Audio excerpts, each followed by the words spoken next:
From the moment I was born, my parents always took me to church. It was never an option. We were there Sunday morning, Sunday night, Wednesday night. We were very involved in the music. My mom and dad both played piano, and my stepdad was the minister of music and led the choir and the congregation. I was saved when I was 12 years old.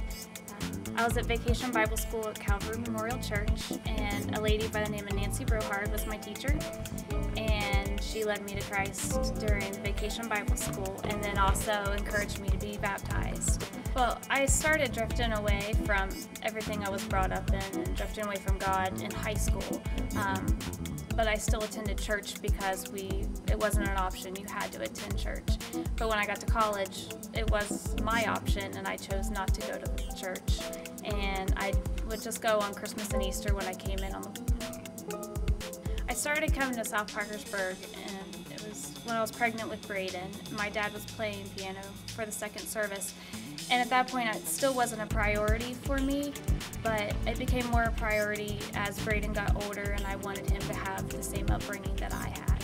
When Braden was 3, I picked him up from a Sunday school class, and he was so excited because he had just found out that they had church on Sunday nights too, and I felt incredibly guilty, and I knew that I needed to give him what my parents had given me, and that he didn't know that Christ was supposed to be the center of the home. Braden showed me in many ways in my life that Christ needed to be the center of it.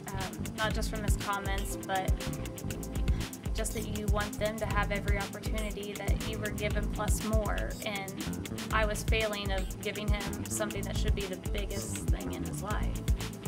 We started coming to church more frequently.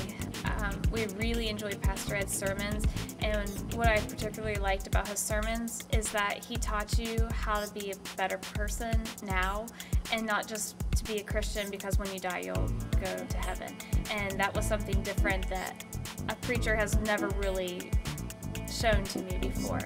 And so I looked forward to coming every Sunday, and it was like my recharge. If I had a bad week, I couldn't wait to come on Sunday and be lifted back up again.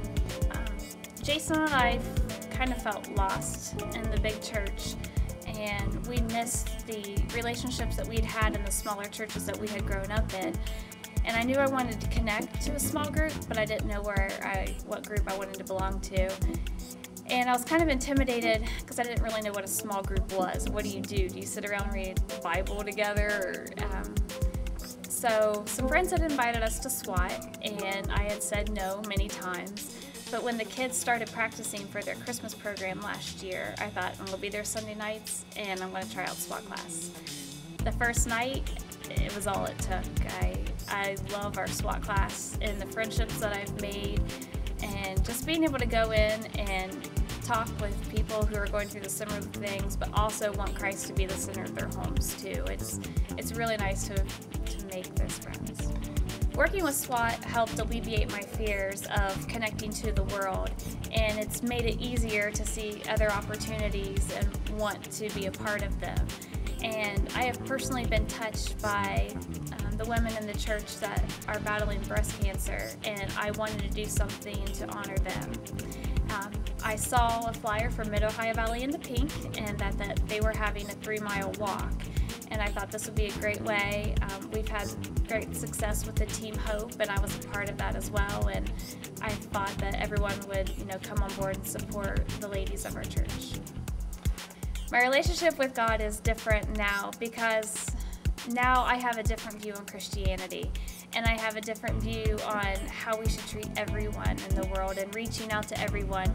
And it's not just about coming to church on Sunday mornings and wearing your nice clothes and saying amen. It's about going out and making a difference. And in turn, when you make a difference in those people's lives, I've just been shocked at the difference that's made in my life.